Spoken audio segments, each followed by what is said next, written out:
It's another edition of Time About the Movies, and today we're taking a look at the 4 films of December 9th, 2005. Now, you might be wondering, why is the light not on? You know, this is usually when I have it do this in the nighttime. This is actually being recorded on Monday afternoon, because I was going to record this last night, but of course the Steeler game went on way too long because of the weather delay, and let's just say after that game, I really did not want to talk about anything in general. I just wanted to go to bed because of obviously what happened, but and also the fact that you know, not only was that game ending that way, all the footage I had recorded from the stuff I recorded last night for the Reviewing Network Live couldn't be used because I had no space left in my phone to put together the final episode. So yeah, that's why this is happening on Monday afternoon. There's still going to be another Time About the Movies later tonight, but I wanted to get this out of the way now, so I had something, at least had something you, because I hadn't had an episode the last couple of days, but anyway, with this particular episode, though, we have 4 movies in particular to talk about, some notable movies, including the first movie of the Chronicles of Narnia series. We also have Memoirs of a Geisha, Wild Marshall's Follow-Up to Chicago, the controversial Brokeback Mountain, and Mrs. Henderson Presents. So we've got 4 films to look at today. Let's just go ahead and jump on into it. I'm already wasting your time with this intro, so let's go ahead and jump into the first movie we have, the biggest new release of the weekend. That is the aforementioned The Chronicles of Narnia, The Lion, the Witch, and the Wardrobe. Friday, Narnia arrives, and critics are hailing it as the most incredibly exciting blockbuster of 2005. Take them. It's truly spectacular, absolutely thrilling, and one of the year's best films. Hang on! 5 stars, a magnificent story destined to become a classic, and Ebert and Roper give it 2 thumbs up. Are you prepared for what awaits you? The Chronicles of Narnia, rated PG. See you Friday. So this is, of course, based off the Chronicles of Narnia book series by C.S. Lewis, and something I didn't realize was that even though this was the first published entry in the series, it's actually the second chronological one in the series, so I never really knew that. But then again, I never really had an interest in the books anyway. I was just following these through the movies. But in this movie, you have 4 British children who evacuate during the Blitz during World War II to the countryside, and they find a wardrobe that leads to the fantasy world of Narnia, where they ally with the lion Aslan, voiced by Liam Neeson, and the force against the forces of the White Witch, is played by Tilda Swinton. And this was kind of Disney's answer to Lord of the Rings. You know, Lord of the Rings had just ended a couple of years ago, and everyone was looking for the next big fantasy film franchise, and Disney was hoping that this was going to be it, and needless to say, it worked out much better than they could have possibly imagined, because this took off big time. It was a massive hit at the box office. You know, it upstaged Peter Jackson's follow-up to the Lord of the Rings films that came out the week later, which, I don't know, I think it's still a lot better than most people let on, but this was a pretty big deal when it came out. I mean, nobody was really expecting this to become the big hit that it did, and it essentially opened the floodgates for other studios to say, well, shit, if Disney has their Lord of the Rings, we need to have our Lord of the Rings too, and it just led to countless attempts to try to create another Lord of the Rings that just didn't work out as well as they wanted to, like The Golden Compass, Aragon, The Seeker, The Darkest Rising. Like, we're going to get to a bunch of them in the years to come, but as far as this one goes, it's a pretty good movie. It's a really well-made film, visually stunning to look at, directed by the same guy who did Shrek, Andrew Adamson, making his live-action feature film debut, and it really does work very well. It's a very impressive-looking film. Visually, it looks gorgeous. Storytelling-wise, it does a very good job of telling the story, and getting you invested in the fight that's going on between the situations that they have in the film. I think the actors as a whole are giving the parts very well. The 4 kids are playing the parts very well. There's a lot of magical aspects to the movie in general. It's just a really, really good movie, man. It's just a really fun, engaging action, family adventure film that fits right in the fantasy realm. And yeah, it's a really good film in general. In fact, all the movies in the Chronicles of Narnia series, for the most part, are pretty good. The 3 that we've had that were in theaters, I don't think I've ever seen one that's really terrible. I think the worst one is Voyage of the Dawn Treader, but even then, there's still a lot there to like about that movie in general. But this one, I think, is still the strongest of the bunch. Tilda Swinton, I think, plays a good villain in this as the White Witch. Liam Neeson, that voice he has, that distinctive voice coming out of this lion, is just pitch perfect, man. It just works on so many levels. Not much more to say, man. This is a really, really good movie. I can really see why a lot of people took to it. It's definitely worth a watch. I highly recommend it. Chronicles of Narnia, The Lion, the Witch, and the Wardrobe. So, With all that said, let's go ahead and move on to the next movie, and that is Rob Marshall's follow-up to Chicago, Memoirs of a Geisha. Your family sold you to this house.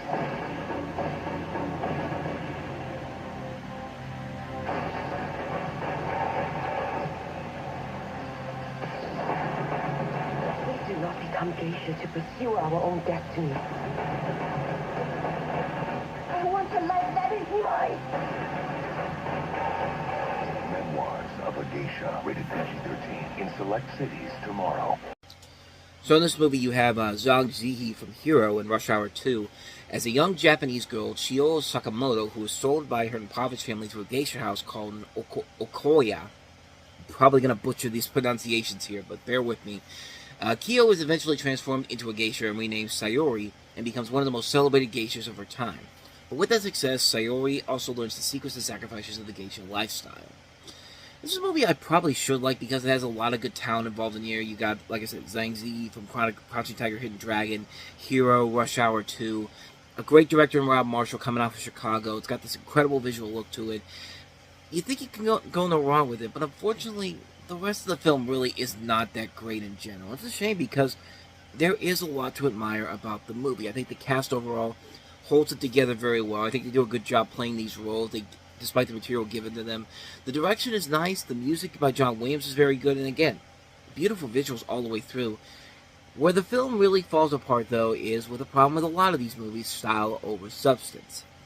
The movie can look great, but the story is not. It plays a lot like a melodramatic soap opera. The main story really has nothing interesting or exciting to offer, or to make it stand out on its own. It's a film that's a perfect example of, as I said, a style over substance storyline, where the visuals stand out more than the actual story does. And there's definitely a lot of ways Memoirs of a Geisha could have worked. You have a great cast, a good director, a really great visual flair, but you don't have the good story to work with, and it really does hurt the film in the long run. You can't rely simply on visuals just to make us forget the lack of a good story and expect us to go along for the ride. I mean, the Avatar movies barely get by on that front, and even the last movie wasn't all that great in general, but you gotta give us a good story to work here, guys, but just... here we don't get it, and what we do get is a nice-looking, well-acted, well-directed mystery. And I think, honestly, that's the best way to describe the film in general. So, yeah. Not much more to say about Memoirs of a Geisha. But let's get to probably the most well-known movie that came out this weekend, and that is, of course, Jake Gyllenhaal and Heath Ledger in Brokeback Mountain. Millions of moviegoers have been touched. Thousands of stories have been shared. And cinematic history is unfolding before us. Brokeback Mountain has connected with the heart of America. And now it's the most Oscar-nominated film of the year. Best Actor Heath Ledger. Best Supporting Actor Jake Gyllenhaal. Best Screenplay. Best Director Ang Lee. And Best Picture of the Year. Brokeback Mountain. Rated R.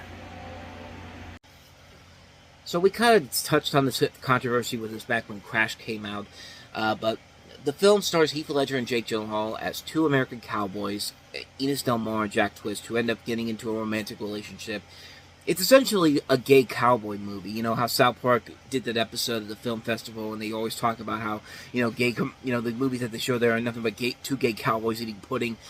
It feels like it's that type of movie, but unlike those movies, this actually does feel like a legitimately well-made film in general. I mean, this is a really good movie, and remember when I said with Get Rich or Die Trying, I would kind of stretch the truth about the movies I saw back in high school and try to make reviews off of them? Yeah, this was another one of those ones that I didn't get to see. I didn't see in theaters, even though I told people I was going to go see it. I was going to talk about it on the show, but it was kind of hard to touch on a movie like this because of obvious reasons. You're in high school. You only have certain limitations of what you can say about what you could say in general here, and I was going to do an episode overall back then, but I never ended up making the episode. It's one of those ones where I had the script ready to go, but I just never got around to filming it. I just waited for the movie to come out and go, and then go from there, and then just never really did a review for it back then. So I didn't really get to see this one until pretty much when it came out on DVD. And I can definitely see why it has the lasting impact it has, because it is a very good movie with two very solid actors. You buy into their relationship that they have in the movie here. You also have two great performances by Anne Hathaway and Michelle Williams as their wives. Their relationship in this is so well done. The relationships with their love lives not just the love lives from the cowboys in this, but also the love lives with their wives are just so well done. You can see why this movie became the masterpiece that everyone says it is. But of course, let's talk about the controversy here, because as I mentioned before with Crash, Crash won Best Picture over this movie, to the point where even Jack Nicholson on Oscar night was so shocked that this movie lost, because like a lot of people really were expecting Brokeback Mountain to win Best Picture that night, and then you see Jack Nicholson open the envelope, and even he was looking at the envelope like, really? And like he said, and the winner is Crash. It's just like, and yeah, it received controversy because of like subsequent censorship from Focus Features, criticisms from conservative media outlets. The sexuality of the main characters has been subject to discussion, but it was really a major turning point for gay cinema into the mainstream, because at this point it was mostly relegated to indie stuff. We had a couple movies here and there that tried to be more mainstream, but didn't match up to the success that they could have back then. But this was the first one that really broke the mold. This is the one that really opened the door for many other movies with a gay sub main plot overall to really take shape. And sure enough, as time went on, these movies have become more and more appreciated, especially at the Academy Awards, especially the year when movies like Moonlight won Best Picture over La La Land. Certain films like that, and just Brokeback Mountain was the first movie to really open the door for that. And for Ang Lee, he needed this after what happened with Hulk, the last movie he directed. But yeah, Ang Lee was very desperate to get a hit after Hulk crashed and burned. Everyone thought his career was pretty much over and done with. But most notably, the biggest thing that this movie really did was open the door to mainstream cinema being more centered around gay people. I'm looking at the list right here of there's a list on Wikipedia of LGBT Academy Award winners and nominations. I got to the point where it says Best Picture winners and nominees with LGBTQ themes. And I just want you to see something here. Take a look at this. Look at how many movies there are before Brokeback Mountain with a relevancy of gay, transgender, bisexual, lesbian. It's about only 8 movies in general, but then look at the list after Brokeback Mountain, and Capote too. Both of them were kind of big and came out around the same time.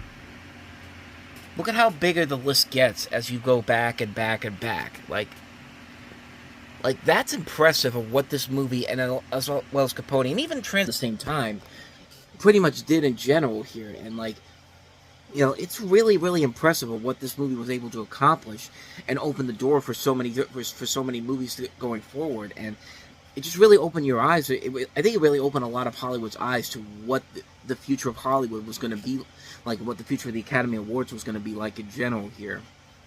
Although I do think it's kind of interesting that since then only 2 movies with that theme have won Best Picture, and that was Moonlight, of course, and also Everything Everywhere All at Once. But yeah, this is a really good movie. It's a really well-made film. It's an engaging love story, but unusual for some people, between 2 great actors. Of course, Heath Ledger left our world too soon. This was probably his magnum opus as an actor as a whole before he eventually finished off his career with The Joker. Another great performance by him, which ended up winning him an Academy Award. But just an incredible movie all the way through. I can't recommend it enough. It's definitely worth it. See it, Brokeback Mountain. Definitely a reason why that movie has a lasting impact. One of the best movies of the year, no question about it. So with that said, let's go ahead and move on to our last movie that we have here, and that is Judi Dench and Bob Hoskins in Mrs. Henderson Presents. Lucky woman. As long as the windmill exists, we shall come through. Academy Award winner Judi Dench. You're a very irritating woman. Academy Award nominee Bob Hoskins. You're a very irritating man. Come on. Mrs. Henderson Presents.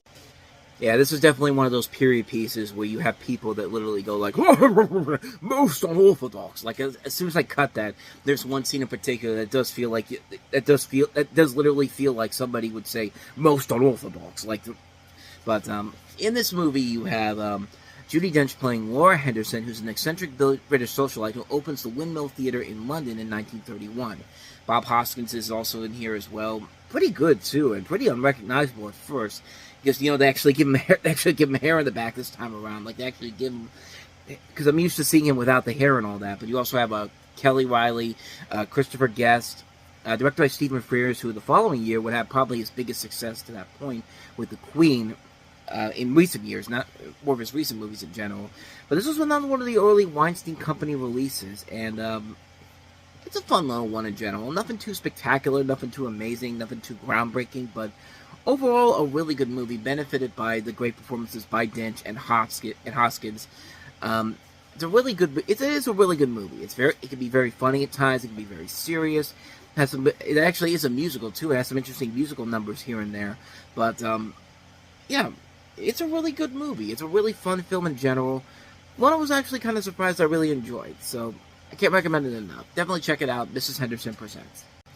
And so with all that said, we wrap up another edition of Time About the Movies. When we meet later tonight, I'll talk about 3 more movies in the middle of December. The aforementioned Peter Jackson version of King Kong. We also have the Christmas comedy, The Family Stone. We also have, lastly, The Producers, the remake of The Producers based off the Broadway musical with Nathan Lane and Matthew Broderick, directed by Mel Brooks involved. Uma Thurman, Will Ferrell's also in here as well. We'll talk about all 3 of those movies, and that'll be later tonight on the show. But until then, thank you so much for watching, and if you want to see more videos like this, please hit the place on the next page, check out the previous episode. Also, don't forget to hit the like, subscribe, and notification button, because we post here every day. And with all that said, I'm off. I'll see you guys later tonight, and until then, as always, take care.